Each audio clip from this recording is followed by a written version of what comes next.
All of you. तो अब हम अपना नेक्स्ट टॉपिक स्टार्ट करते हैं, कौन सा, महासागरीय धाराएं। ठीक है, देखिए आपका जो ओशनोग्राफी वाला जो पार्ट है, देखिए आपका फिजिकल ज्योग्राफी की अगर हम टोटल बात करें तो आपके टोटल 2 से 3 टॉपिक बचे हुए हैं, मैक्स टू मैक्स 3 टॉपिक आपके बच रहे हैं। तो इसलिए जो है आप लोगों के लिए स्लो धीरे धीरे हम सारी चीज़ों को पढ़ रहे हैं।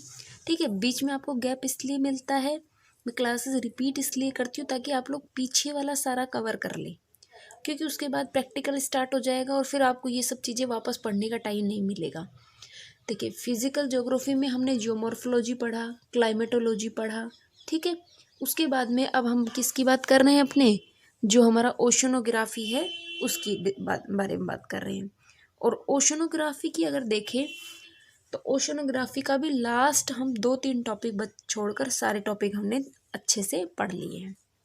महासागरीय धाराएं, देखिए महासागरीय धाराएं हम लोगों ने पवने पढ़ी थी, क्लाइमेटोलॉजी में पवने पढ़ी थी ना, स्थलीय भाग के ऊपर कि कहाँ पर कौन सी चिनूक पवने चलती हैं, ऐसे सारी स्थानीय पवनों के नाम पढ़े थे हमने।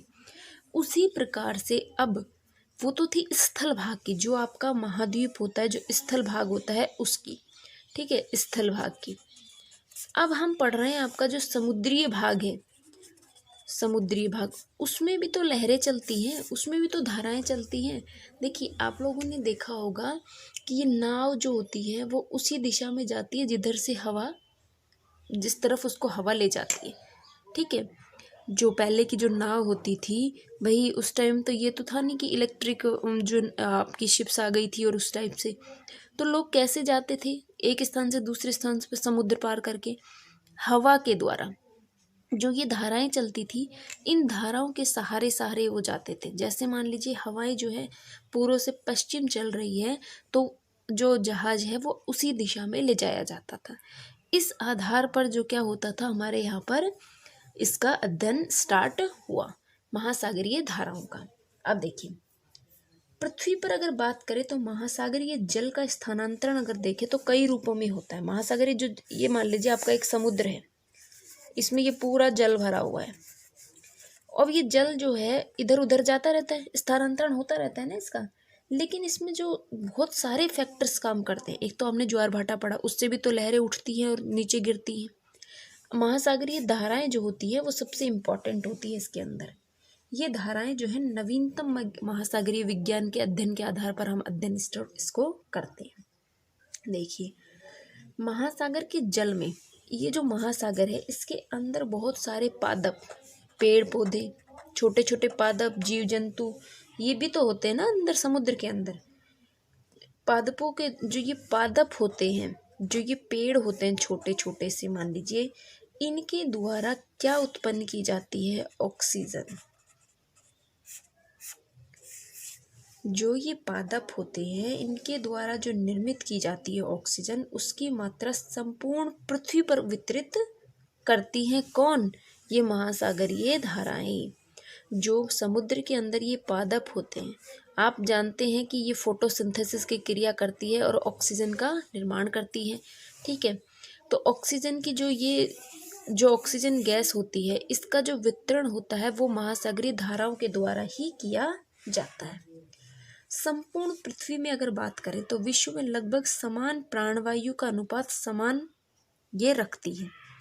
अब देखिए सागरीय व धरातलीय जीवों के लिए ये अनुकूल दशाएं बनाती हैं।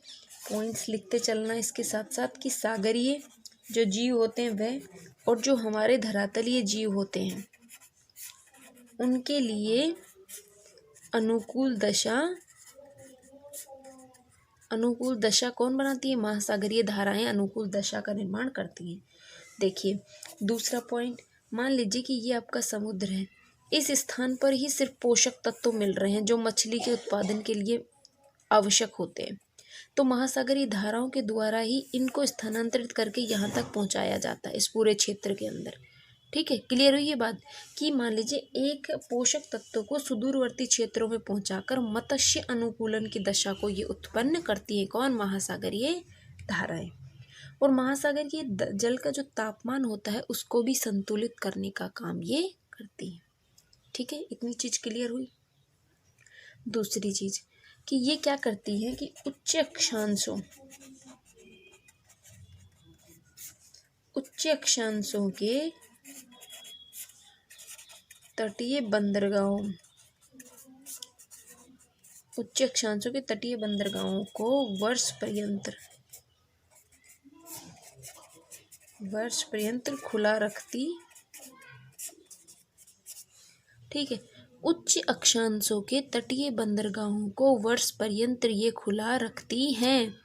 क्लियर हुई ये बात कि जो महासागरीय धाराएं होती है वो जो हमारे उच्च अक्षांश होते हैं उन अक्षांशों के तटीय जो बंदरगाह है उनको वर्ष भर खोलने का काम ये करती है और विश्व की जलवायु को प्रत्यक्ष और अप्रत्यक्ष रूप से भी प्रभावित करने का काम करती है। इतनी चीजें क्लियर हो गई। इसमें आता है धाराओं के प्रकार।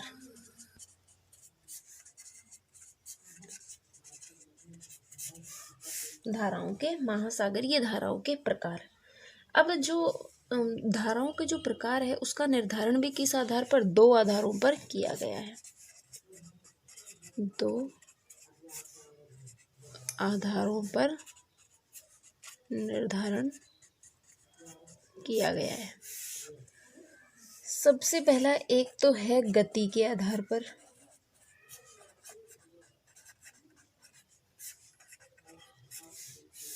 ठीक, और दूसरा है आपका तापमान के आधार पर।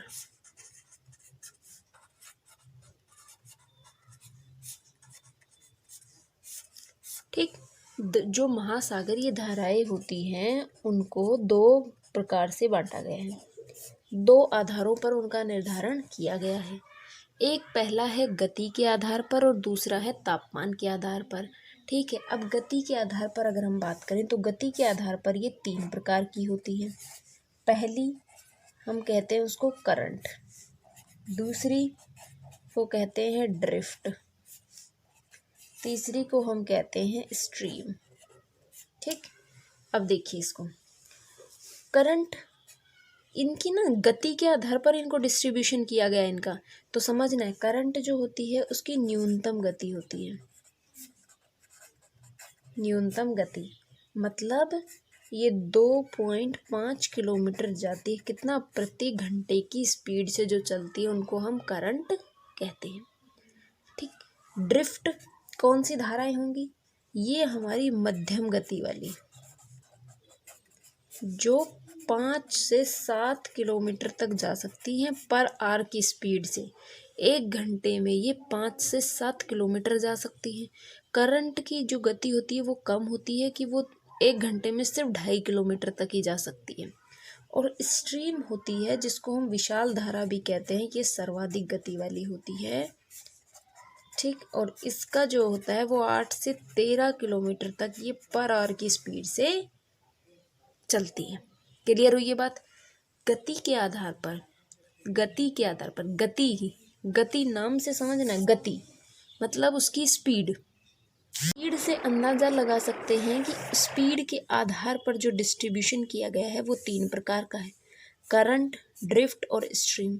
करंट जिसकी न्यूनतम गति होती है, मतलब सबसे धीमी गति से चलती है, वो 2.5 किलोमीटर तक पर आवर, एक घंटे में सिर्फ 2.5 किलोमीटर तक ही जा सकती है। ड्रिफ्ट जो 5 से 7 किलोमीटर तक पर घंटे की स्पीड से जा सकती है। और स्ट्रीम जो विशाल धारा होती है जो 8 से 13 किलोमीटर जा सकती है पर आवर की स्पीड से। क्लियर हुई इतनी बात। ठीक है, अब हम बात करते एक सबसे इम्पोर्टेंट कि इसको जो नापने की जो इकाई होती है,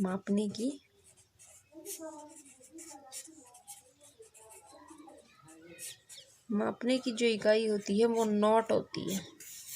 इस इकाई से इसको मापा जाता है। अब आती है बात तापमान के आधार पर। तो तापमान के आधार पर दो होती है, एक होती है आपकी गर्म धारा महासागरीय, और दूसरी होती है आपकी ठंडी महासागरीय धाराएं। क्लियर हुई ये बात। एक आपकी गर्म महासागरीय धारा है, एक ठंडी महासागरीय धारा है, और इन दोनों के बारे में अब हम डिटेल से नेक्स्ट क्लास में डिस्कस करेंगे। ठीक है, बहुत टाइम है अपने पास, धीरे धीरे हम अपना सिलेबस कंप्लीट करेंगे। सिर्फ 2-3 टॉपिक बचे हैं, कोई भी टेंशन वाली बात नहीं है। बाकी जो भी चीज़ें हों, आप लोग अगर पढ़ रहे हैं सीरियसली तो कोई भी चीज़ डाउट होता है तो आप लोग पूछ लेंगे बीच बीच में। और ये जो बातें होती है ना आपकी कि मैम फर्स्ट पेपर किसका होगा, सेकंड पेपर किसका होगा, ये भाई ऐसे कैसे डिसाइड हम कर सकते हैं कि पहले आपका कौन सा पेपर होगा। पढ़ने तो आपको दोनों ही है, राजस्थान ज्योग्राफी पढ़ना है, फिजिकल ज्योग्राफी भी पढ़ना है। बच्चे पूछ रहे हैं कि मैम जब फाइनल एग्ज़ाम होगा तो दोनों में से पहले कौन सा होगा। अभी से आप उस चीज़ को सोचकर चल रहे हैं कि भाई वो पेपर होगा तो उस हिसाब से पहले वाले पेपर की तैयारी अभी करेंगे। देखिए आप लोगों को अभी इससे मैटर नहीं करना चाहिए कि कौन सा पेपर कब होगा। ठीक है, आपको सिर्फ अपनी तैयारी करनी है, अपना सिलेबस कंप्लीट करना है। और जो भी चीज़ें होगी भाई वो तो आपको, आप भी जानते हैं जब आपका वो आ जाता है एडमिट कार्ड आएगा तब आपको पता चलेगा कि कौन सा पेपर कब होगा। हम ऐसे कैसे डिसाइड कर सकते हैं कि कौन सा पेपर कब होगा और कैसे नहीं होगा। ठीक है, तो जो भी चीज़ें आपको अगर पढ़ाई से रिलेटेड कोई डाउट होता है तो आप मेरे से पूछेंगे। ये ऐसी चीज़ें जो होती है ना ये आप खुद अपने लेवल पे स्टार्ट सॉल्व करेंगे। ठीक है, बाकी की बातें नेक्स्ट क्लास में करेंगे। Thank you.